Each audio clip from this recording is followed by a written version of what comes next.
Hi, I'm Shama. It is that time of the year where everybody around us is talking about goal setting, figuring out what the goals will hold for the next year. And it may be especially hard for those of us who may be going through a season of grief or season of loss, especially with all the craziness that has been going around in the world in the last year. And it can become so much more hard and overwhelming to even think about the future. So one of the things I want to talk about very briefly is just few tips about setting your goals, especially when you're in a season of grief, a season of loss.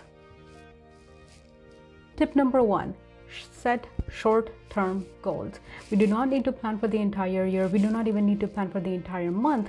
How about we try planning only for a week at a time? It may not even be a week. If it's easier to plan a day at a time, plan for a day at a time.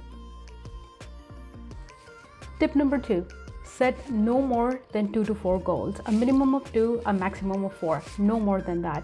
Setting a smaller number of goals, a smaller amount of goals will help reduce the overwhelm that one may be feeling in this season of loss. 3. Set small goals. We do not need to plan to run an entire marathon. It may just be easier to figure out if there's a way that we can fit in a 15-minute walk on a day. Or even small goals will again help with the overwhelm. First of all, please remember that you are in a season of grief, you are in a season of loss. All of these feelings that you are feeling are normal, but it is also helpful to actually allow yourself to think about the future, as scary as it may seem right now. It is okay to set short-term goals. It is okay if you do not feel like setting even looking into the next year. It may be hard, but please know that that is completely okay.